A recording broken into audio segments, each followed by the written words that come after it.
ഫ്രാൻസിലെ ഭരണ സംവിധാനത്തെക്കുറിച്ച് ഞാൻ പ്രേക്ഷകരോടൊന്ന് പറയാം. നമ്മുടെ ഇന്ത്യൻ പാർലമെൻറ്റ് സംവിധാനം പോലെയല്ല ഫ്രാൻസിലെ ഭരണ സംവിധാനം എന്നുള്ളത്.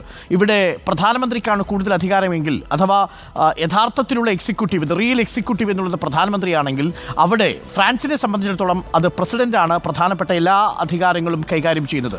എന്നാൽ ആഭ്യന്തര ഭരണം പ്രധാനമന്ത്രിയും കൈയാളുന്നു. ഇനി ഫ്രാൻസിലെ ഭരണ സംവിധാനത്തെയും തെരഞ്ഞെടുപ്പ് പ്രക്രിയയും നമ്മളൊന്ന് പരിചയപ്പെട്ടു വന്നാൽ, ഫ്രാൻസ് ഒരു അർദ്ധ പ്രസിഡൻഷ്യൽ പ്രാതിനിധ്യ പാർലമെന്ററി ജനാധിപത്യമാണ് എന്നതാണ് ഫ്രാൻസിലെ ഭരണഘടന പറയുന്നത്. 1958 ഫ്രഞ്ച് ഭരണഘടനയ്ക്ക് ശേഷമാണ് ഫിഫ്ത്ത് റിപ്പബ്ലിക് എന്ന ഫ്രാൻസിൻ്റെ രാഷ്ട്രീയ സ്ഥിതി ഉണ്ടാവുന്നത്. ഈ ഫിഫ്ത്ത് റിപ്പബ്ലിക് വന്നതിനു ശേഷം ഫ്രാൻസിലെ ഭരണഘടന അനുസരിച്ച് ഒരു സെമി പ്രസിഡൻഷ്യൽ സെമി പാർലമെന്ററി സംവിധാനമാണ് ഫ്രാൻസിൽ നിലവിലിരിക്കുന്നത്. അതായത് അർദ്ധ പ്രസിഡൻഷ്യൽ അർദ്ധ ജനാധിപത്യ പാർലമെന്ററി ജനാധിപത്യം എന്ന് പറഞ്ഞാൽ അവിടെ പ്രസിഡന്റും പാർലമെന്റും രണ്ട് വ്യത്യസ്ത പാർട്ടികളിലാകുന്ന ഘട്ടങ്ങൾ ഉണ്ടാവുന്നുണ്ട്. പക്ഷെ അങ്ങനെ വരുമ്പോഴുന്ന ഘട്ടങ്ങളിലെല്ലാം ഭരണസ്തംഭനമുണ്ടായ ചരിത്രം ഫ്രാൻസിലുണ്ട്. പക്ഷേ ഈ സാഹചര്യത്തെ നമ്മൾ വിലയിരുത്തുന്നത് കോഹാബിറ്റേഷൻ പൊളിറ്റിക്സ് എന്നാണ് നമ്മൾ പറയുക. അതായത് പ്രസിഡന്റിൻ്റെ പാർട്ടിയും പ്രധാനമന്ത്രിയുടെ പാർട്ടിയും രണ്ട് തട്ടുകളിലായി നിന്ന് ഭരിക്കുന്നു. ഇപ്പോൾ അങ്ങനെ ഒരു സാഹചര്യമാണ് സംജാതമായിരിക്കുന്നത്. ഒരു കോഹാബിറ്റേഷൻ രാഷ്ട്രീയം ഫ്രാൻസിൽ രൂപപ്പെട്ടു വരുന്നു എന്ന് നമുക്ക് പറയാം. ചരിത്രത്തിൽ നമ്മൾ നോക്കിയാൽ പ്രസിഡന്റിനും പ്രധാനമന്ത്രിക്കും പ്രത്യേക അധികാരങ്ങൾ തന്നെയാണുള്ളത്. വിദേശകാര്യ നയങ്ങളിലൊന്നും പ്രധാനമന്ത്രിക്ക് ഒരു പങ്കുമില്ല. അതുകൊണ്ട് നമ്മൾ കഴിഞ്ഞ തവണ ഈ അത്തൽ പ്രധാനമന്ത്രി ആയതിനു ശേഷം നമ്മൾ വലിയ വാർത്തകളൊന്നും കേട്ടിട്ടുമില്ല. വിദേശ നയങ്ങളിലെ കാര്യങ്ങളിലെല്ലാം ആത്യന്തികമായിട്ടുള്ള അധികാരം പ്രസിഡന്റിന് തന്നെയാണ്, മാക്രോണിന് തന്നെയാണ്. എന്നാൽ പ്രധാനമന്ത്രിക്ക് രാജ്യത്തെ ചില ആഭ്യന്തര കാര്യങ്ങളുമായി ബന്ധപ്പെട്ട കാര്യങ്ങൾ മാത്രമാണ് ചുമതലകളുള്ളത്.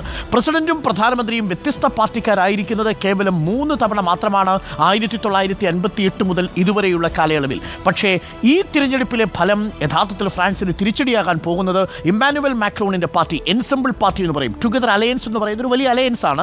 അതൊരു മിതവാദി ഗ്രൂപ്പാണ്. സോഷ്യലിസ്റ്റുകളും മിതവാദികളും ഒക്കെയുള്ളൊരു ഗ്രൂപ്പാണ്.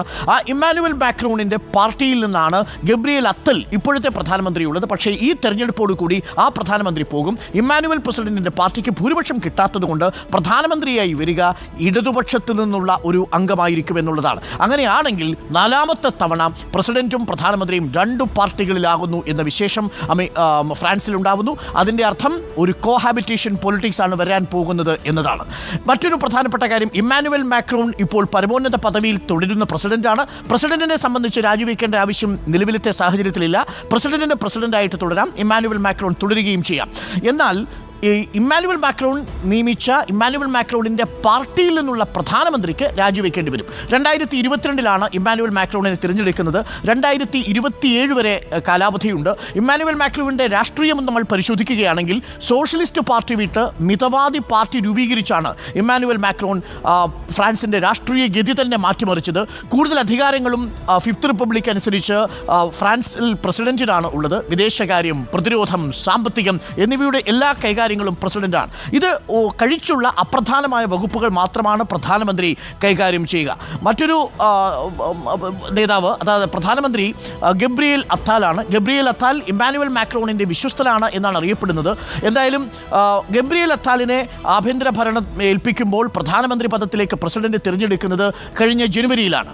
34ാമത്തെ വയസ്സിൽ ഫ്രാൻസിലെ ഏറ്റവും പ്രായം കുറഞ്ഞ പ്രധാനമന്ത്രിയായിരുന്നു ഗബ്രിയേൽ അത്തൽ. ഈ ഗബ്രിയേൽ അത്തലിൻ്റെ മറ്റൊരു പ്രത്യേകത, ഗബ്രിയേൽ അത്തൽ പ്രധാനമന്ത്രിയായി വരുമ്പോൾ ഒരു ധീരമായ പ്രഖ്യാപനം നടത്തി. ഞാനൊരു സ്വവർഗാനുരാഗിയാണ്, ഐ ആം എ ഗേ എന്ന് പറഞ്ഞുകൊണ്ടാണ് ഈ ഗബ്രിയേൽ അത്തൽ ഫ്രാൻസിൻ്റെ പ്രധാനമന്ത്രിയായി ആ സ്ഥാനത്തേക്ക് എത്തുന്നത്. അഭിപ്രായ സർവേയിൽ ഏറ്റവും കൂടുതൽ വോട്ടുകൾ കിട്ടിയതും ഈ ഗബ്രിയേൽ അത്തലിനാണ്. ഇമ്മാനുവൽ മാക്രോണിൻ്റെ പാർട്ടിക്കാരനാണ്, ഇമ്മാനുവൽ മാക്രോണിൻ്റെ വിശ്വസ്തനാണ്. എൻസെമ്പിൾ പാർട്ടി അഥവാ ടുഗദർ പാർട്ടി എന്ന് പറയുന്ന ഒരു അലയൻസ് പാർട്ടിയിൽ ഈ തിരഞ്ഞെടുക്കപ്പെട്ട ഗബ്രിയേൽ അത്താൽ പക്ഷേ ഇനി സ്ഥാനം ഒഴിയേണ്ടി വരുന്നു എന്നതാണ് ഈ തെരഞ്ഞെടുപ്പിൽ ഏറ്റവും പ്രധാനപ്പെട്ട ഇമ്പാക്റ്റായി പോകാൻ പോകുന്നത്. ഈ തെരഞ്ഞെടുപ്പ് നോക്കൂ, ഈ തെരഞ്ഞെടുപ്പ് ആരംഭിക്കുന്നൊരു ചരിത്രമുണ്ട്. ജൂൺ മാസം 9-ാം തീയതി യൂറോപ്യൻ യൂണിയനിലേക്ക് ഒരു തെരഞ്ഞെടുപ്പ് നടക്കുന്നു. യൂറോപ്യൻ യൂണിയൻ്റെ ഭാഗമാണല്ലോ ഫ്രാൻസ്. അപ്പോൾ യൂറോപ്യൻ യൂണിയനിൽ തെരഞ്ഞെടുപ്പ് നടക്കുമ്പോൾ ഫ്രാൻസിൽ നിന്ന് കൂടുതൽ ആളുകൾ വോട്ട് ചെയ്തത് ഇമ്മാനുവൽ മാക്രോണിൻ്റെ പാർട്ടിക്കും ആയിരുന്നില്ല, ഇടതുപക്ഷത്തിനുമായിരുന്നില്ല. പകരം ലീപ്പൺ നേതൃത്വം നൽകുന്ന നാഷണൽ റാലി എന്ന് പറയുന്ന തീവ്ര വലതുപക്ഷ പാർട്ടിയായിരുന്നു. ഫാർ റൈറ്റിസ്റ്റ് പാർട്ടിയാണ് ഈ നാഷണൽ റാലി. ആ നാഷണൽ റാലി ജൂൺ 9-ാം തീയതി യൂറോപ്യൻ യൂണിയനിലേക്ക് നടക്കുന്ന തെരഞ്ഞെടുപ്പിൽ വലിയ വിജയം നേടുന്നു. ഫ്രഞ്ച് പാർലമെൻറ്റ് അതോടുകൂടി പിരിച്ചുവിടേണ്ട സാഹചര്യം സാഹചര്യം ഉണ്ടാവുന്നു. ഇമ്മാനുവൽ മാക്രോണിന് ഇടക്കാല തെരഞ്ഞെടുപ്പ് വളരെ വേഗം പ്രഖ്യാപിക്കുന്നു. പക്ഷേ ഇടക്കാല തെരഞ്ഞെടുപ്പ് പ്രഖ്യാപിക്കുമ്പോൾ അത് വിവാദമായിരുന്നു എന്ന് മാത്രമല്ല, ചില രാഷ്ട്രീയ നിരീക്ഷകർ കരുതിയത് ഇമ്മാനുവൽ മാക്രോണിന് തിരിച്ചടിയാകും എന്നതാണ് പല മേഖലയിലും പ്രവർത്തിക്കുന്നവരുടെ വിമർശനം.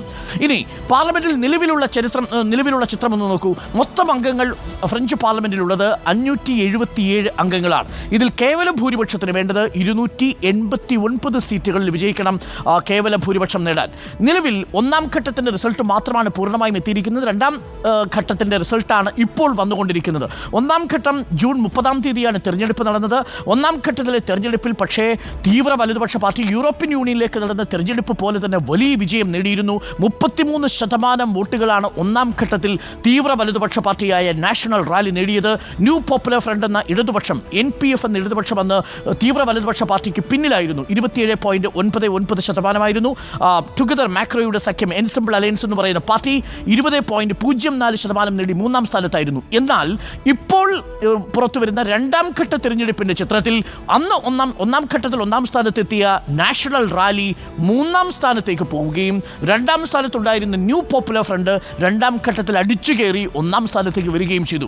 ടുഗദർ മാക്രോയുടെ സഖ്യം രണ്ടാം സ്ഥാനത്തേക്ക് വരികയും ചെയ്തു. അതോടുകൂടിയാണ് ഇടതുപക്ഷത്തിന് ഫ്രാൻസിൽ പ്രധാനമന്ത്രിയെ കിട്ടുന്നൊരു അവസ്ഥയുണ്ടാവുന്നതും അങ്ങനെ ഇടതുപക്ഷം ഫ്രഞ്ച് പാർലമെന്റിൽ ഭൂരിപക്ഷം നേടുന്നൊരു സാഹചര്യം ഉണ്ടാവുന്നതും. പക്ഷേ കൗതുകകരമായ കാര്യം, ഫ്രാൻസിൽ ഒരു കേവല ഭൂരിപക്ഷം ഈ മൂന്ന് പാർട്ടിക്കാർക്കും ലഭിക്കില്ല എന്നുള്ളതാണ്. ടുഗദറിനോ തീവ്ര വലതുപക്ഷത്തിനോ ഇടതുപക്ഷത്തിനോ പോപ്പുലർ ഫ്രണ്ടിനോ കിട്ടില്ല എന്നുള്ളതാണ് ഏറ്റവും പ്രധാനമായ കാര്യം. അതായത് ഇത്തവണയും ഫ്രഞ്ച് പാർലമെന്റിൽ കൊയിലേഷൻ പൊളിറ്റിക്സ് ആയിരിക്കും, കൂട്ടുകക്ഷി രാഷ്ട്രീയമായിരിക്കും അധികാരം നിശ്ചയിക്കുക.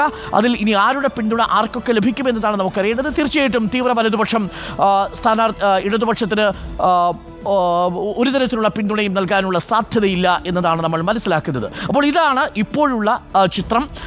ഫ്രാൻസിൽ ഇടതുപക്ഷത്തിൻ്റെ വരവാണ് നമ്മൾ കാണുന്നത്. ഒന്നാം ഘട്ടത്തിൽ തീവ്ര വലതുപക്ഷം അടിച്ചു കയറിയെങ്കിൽ രണ്ടാം ഘട്ടത്തിൽ അടിച്ചു കയറിയിരിക്കുന്നത് ഇടതുപക്ഷമാണ് എന്നതാണ്. പക്ഷേ ഇടതുപക്ഷത്തിന് വ്യക്തമായ കേവല ഭൂരിപക്ഷം 289 എന്ന സീറ്റുകളിലേക്ക് എത്താൻ സാധിച്ചിട്ടില്ല. അപ്പോൾ അവിടെ സംഭവിക്കാൻ പോകുന്ന മാറ്റം, ഫ്രാൻസിലെ പ്രധാനമന്ത്രി മാറും, ഇമ്മാനുവൽ മാക്രോണിൻ്റെ വിശ്വസ്തൻ മാറുന്നു. അവിടെ ഇടതുപക്ഷത്തിൽ നിന്നൊരു പ്രധാനമന്ത്രി എത്താൻ പോകുന്നു ഫ്രാൻസിൽ എന്നുള്ളതാണ്. അടിച്ചു കയറി ഇടതുപക്ഷം ഫ്രാൻസിൽ.